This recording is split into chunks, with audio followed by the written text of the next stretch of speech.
నమస్కారం అండి. నా పేరు డాక్టర్ ఆర్ఎంపి శెట్టి. జ్యోతిష్ శాస్త్ర విధానంలో గత కొన్ని సంవత్సరాలుగా అనేక విషయాలు మీకు తెలుపుతూ వస్తున్నాను. మీరు చూస్తున్నారు, అనుసరిస్తున్నారు. కానీ మీ బంధుమిత్రులకి షేర్ చేయలేకపోతున్నారు. ఆ ఒక్క చిన్న పని చేయండి, మన ఛానల్ ఎదుగుతుంది. ఆ తర్వాత వాళ్ళు కూడా నా వీడియోస్ చూస్తారు, లాభపడతారు. ఇకపోతే ఇప్పుడు నేను చెప్పాల్సినటువంటి అతి ముఖ్యమైనటువంటి విశేషం ఏంటంటే, మీనరాశి వారు ఆగస్టు మాసం 2026 సంవత్సరంలో మాస ఫలితం ఎలాగుంటుందో వివరిస్తున్నాను, జాగ్రత్తగా వినండి.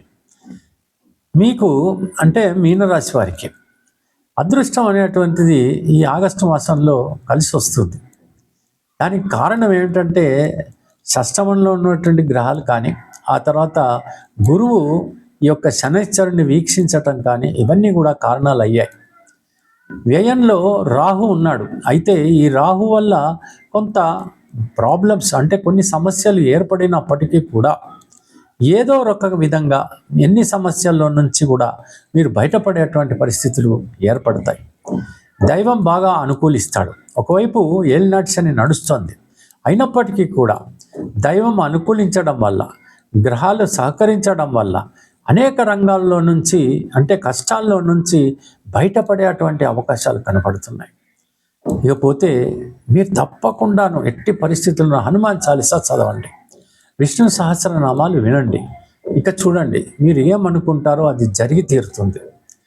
ఒకవేళ మీరు కనుక నూతనంగా ఏదన్నా వ్యాపారం ప్రారంభించాలి అనుకుందాం, తప్పకుండా ప్రారంభించేటువంటి అవకాశాలు మీకు కలుగుతాయి. దానికి కావలసినటువంటి రుణం కానీ, ఏదైనా ధనం కానీ మీకు తప్పకుండా దొరికేటువంటి పరిస్థితులు ఏర్పడతాయి. కొత్తగా మిత్రులు కలుస్తారు. ఆ తర్వాత వాళ్ళు కూడా మీకు ఏదో ఒక సూచన కలుగజేస్తారు, ఒక మార్గాన్ని నిర్దేశిస్తారు. అది మీకు చాలా లాభపడుతుంది. మీరు ఏదైనా కోర్టు కేసులు ఉన్నటువంటి పక్షంలో వెంటనే పూర్తి చేసుకోవటానికి ప్రయత్నించండి. ఒకవేళ ఇంతకాలంగా ఎవరికైనా డబ్బులు ఇచ్చారు, అది వాళ్ళు మొండిగా ఇవ్వడం లేదు, ఇప్పుడు లక్ష్మీనరసింహస్వామి స్తోత్రం చదువుతూ తప్పకుండా వాళ్ళ దగ్గరికి వెళ్ళండి, తప్పకుండా వాళ్ళు ఇచ్చేస్తారు. ఇకపోతే దూర ప్రయాణాలు చేస్తారు, కొంచెం జాగ్రత్తగా ఉండండి. పెద్దగా భయపడాల్సినటువంటి అవసరం లేదు. అయినప్పటికీ కూడా కొంచెం జాగ్రత్తగా ఉన్నట్టయితే చిన్న గాయాలు తగలకుండా ఉంటాయి. ఇంట్లో వాతావరణం కనుక తీసుకున్నట్టయితే ఆశ్చర్యకరంగా ప్రశాంతంగా మారిపోతుంది. పిల్లలు విసిగించరు, పెద్దలు కూడా ఆశీర్వదిస్తారు. ఆ తర్వాత భార్యాభర్తల మధ్యన ఇంతకాలంగా ఏమన్నా సమస్యలు ఉంటే అవి సమసిపోయి ప్రేమ, అభిమానం చోటు చేసుకుంటాయి. ప్రేమికులకు కూడా చాలా అద్భుతమైనటువంటి మాసంగా మనం చెప్పచ్చు. ఏదైనా శుభకార్యాల్లో పాల్గొన్నప్పుడు కొంచెం మితంగా మాట్లాడండి. ఎక్కువగా మాట్లాడి అనవసరంగా వాళ్ళు హేళన చేసేటువంటి పరిస్థితులు తెచ్చుకోవద్దు. కోపము, రౌద్రము, ఉద్రేకము, అసూయ, ద్వేషము ఇలాంటివన్నీ కూడా దూరం పెట్టేయండి. చాలా బ్రాడ్ మైండెడ్తో మూవ్ అవ్వడానికే ప్రయత్నించండి. మిమ్మల్ని తప్పకుండా చాలా కొనియాడేటువంటి పరిస్థితులు ఏర్పడతాయి. ప్రొఫెషనల్ రంగంలో ఉన్నటువంటి వాళ్ళు అతిగా ఆశపడితే మాత్రం మీరు తప్పకుండా అగౌరవం పాలవుతారని మాత్రం మీరు తెలుసుకోవాలి. ఇకపోతే చలనచిత్ర రంగం, వీళ్ళకు కూడా ఇంతకాలంగా కొన్ని నష్టాలు వచ్చి ఉంటాయి. ఇప్పుడు కొంచెం లాభపడేటువంటి అవకాశాలు కనపడుతున్నాయి.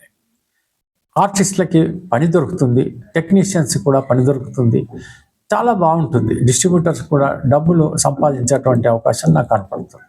రాజకీయ నాయకులకు ఆశ్చర్యకరంగా ఏమైనా కేసులు పెండింగ్ ఉంటే క్లారిటీ వస్తుంది. ఇది మనకు కావాల్సి వచ్చేటువంటి ఒక గొప్ప విశేషం. రాజకీయ నాయకులు బయటపడతారు. వాళ్ళు ఏదో రకంగా కింద మీద పడతారు, బయటపడేటువంటి అవకాశాలు కనపడుతున్నాయి. కొంతమంది పైన కొన్ని పోలీస్ కేసులు పడవచ్చు. అయినప్పటికీ కూడా పెద్దగా భయపడాల్సినటువంటి అవసరం లేదు. వాళ్ళు కూడా ఏదో రకంగా తప్పించుకుంటారు. ఈ రకంగా అద్భుతంగా సాగేటువంటి మాసం అంతా కూడా అధైర్యపడకుండా మాత్రం మీరు ఉండాలి. తప్పకుండా విజయాలను సాధించేటువంటి ఆ బాట పైన మీరు నడిచేటువంటి పరిస్థితులు ఏర్పడతాయి. చాలా గమ్మత్తుగా ఉంది ఈ మాసం అంతా కూడా. చూద్దాం ఏం జరుగుతుందో. కానీ దైవ ప్రార్థన మాత్రం విడిచిపెట్టకండి. చాలా బాగా ఉంటాను. నమస్కారం.